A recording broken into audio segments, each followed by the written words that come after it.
Hello,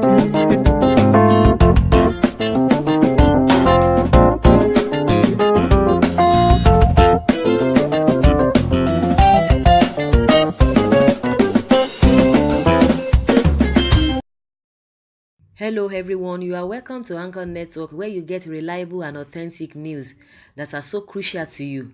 I say big thank you to everyone who has been part of this channel and who has taken time to subscribe. And if you are yet to subscribe, I say please click the red subscribe button and also the bell icon. The bell icon will allow you to get notified anytime we publish any news. Federal government bans imports, exports of all goods at land borders. The federal government has announced a total ban on the import and export of goods at the land borders nationwide in the ongoing joint border operation tagged Exercise Swift Response. The Daily Trust reports that the operation began on August 20th, 2019, involving customs and immigration with support from army and other security agencies. The joint border security is being coordinated by the Office of the National Security Advisor and covers the four geopolitical zones, including South-South, Southwest, North-Central, and Northwest. Briefing newsmen in Abuja on Monday, the Controller General of Customs, Colonel Ahmed Ali, retired, said the issue of movement of goods is not the same thing with movement of persons. Let's understand that all perishable items are on prohibition, whether on export or import. Therefore, nobody can carry tomato to the border to import or export. So it makes it easier for us to close and ensure that all goods for now are banned from being exported or imported through our land borders. That is to ensure that we have total control over what comes in and what we do. We are strategizing on how best the goods can be handled when we get to when this operation will relax, he noted. Ali, however, advised local dealers who want to export or import items to use the seaport is the only access at present. On when the operations, which is nearly 2 months, will end, Ali said it is as long as it will take our neighbors to come to the table and agree to execute exactly what was agreed upon during former Olusegun Obasanjo's time, which is simple adherence to ECOWAS transit procedure. That has not happened. That has not happened. In a response on how the operation is impinging on the fundamental rights of persons to movement, the custom boss said, when it comes to security, all other laws take a backseat. Nigeria must survive first, then we can begin to consider your rights. What? Again, he said, when it comes to security, all other laws take a backseat. Nigeria must survive first.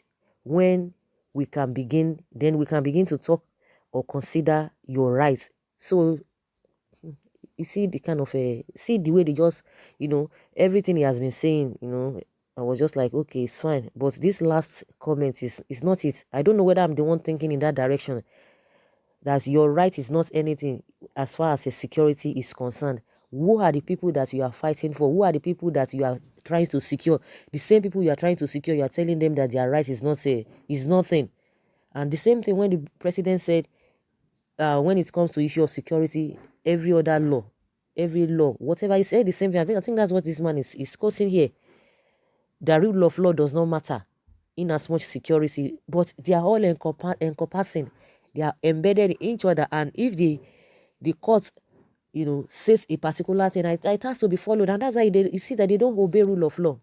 So who are they even trying to protect, to secure? Because they are talking of a contaminated or contraband goods that are coming in, and that is the main reason for this exercise they are talking about.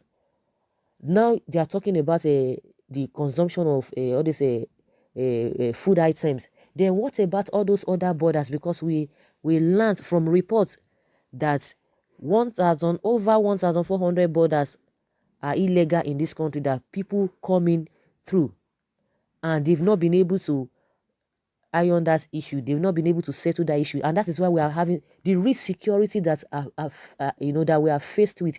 They are not bothered about that. The risk security that that we are having challenges concerning. They are not dealing with that, but what they are talking about is something different. Everything has to be done holistically, whether they have their reasons for doing all of these things. But the unfortunate thing there is that a lot of people who are into genuine business are affected as well. Anything concerning land borders, they say don't take your goods or whatever through the land borders, that you have to go to through the seaports, and that is what they really want. I don't know how it's going to affect the importers and exporters. How is it going to affect them? Whether that is the right thing to do, I don't know. I would like you guys, to enlighten us more, because it is not every time you just like, oh, because they have done this, we need to look at things holistically. We need to look at things objectively in order to know the right thing, so that we're not just start jumping into conclusion. But the unfortunate thing there is that these people, they don't really take time to really explain things, to explain things in love.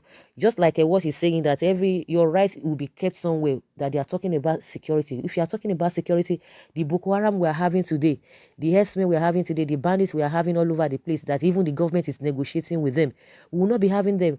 In as much we have over 1,000, close to 1,500 illegal borders, or illegal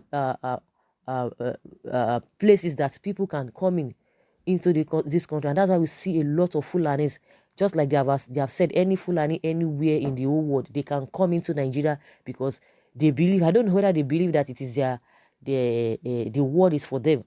They would have been going to UK, to go to US, for them to know that anywhere they see themselves as the part of that place, or they see themselves as the owners of that place, according to what the Bauchi governor said, that any Fulani, anywhere he finds himself, is really from that place.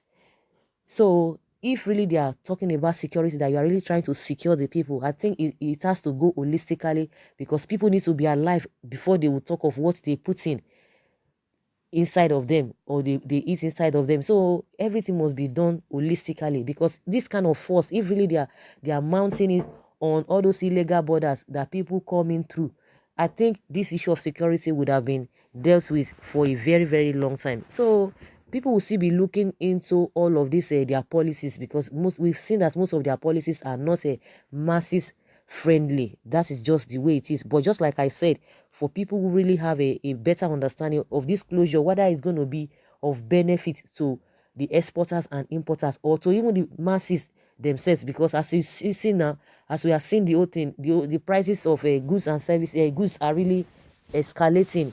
And the CBN governor has come out to say that because of this border closure, a lot of prices of goods we go up.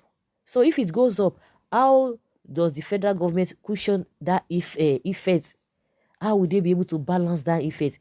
Does it mean that the suffering will still continue? Because when you are looking, because from my own opinion, they are looking at all these things they are doing from one angle, and they don't care about the other angle. And for this, I need to be saying, when it comes to security, all other laws take a back seat.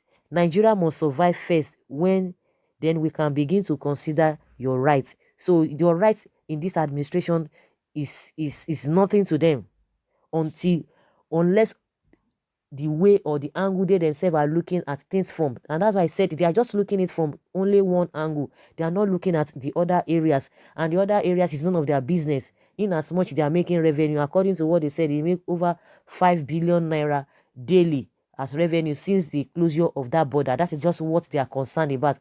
How it affects Nigerians is not really their main problem, but they are just trying to be hypocritical, that they are really concerned about the people.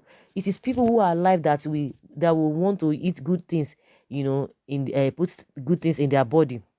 Someone say, go to the north first to enforce the ban. They are there. They are the key smugglers. Who is deceiving who? I assure you that these restrictions are basically for southern Nigeria. All major borders in the north are not only porous, they are also walk through.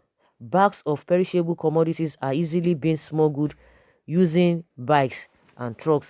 Someone say, I hope this will include the northern borders and not just Idiroko and Seme borders. Nigeria is an autopilot.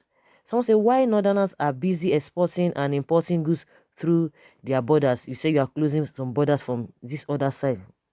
Rice, my base food. My base food. Someone say, once a wicked man is always a wicked man. Nigeria to survive first, then think of their rights. I like that, but hope their sacrifice will not be in vain. Someone say all are targeted at Igbos to destabilize the progress in their respective businesses. How many Fulanis are into importing and exporting of goods? Federal government are always selfish. They are interested on their revenue, yes, not minding the suffering of people. If it's all they give notice before this, their wicked action, people legitimate goods that worth millions of naira are stocked. If they have given a notice, a lot of notice.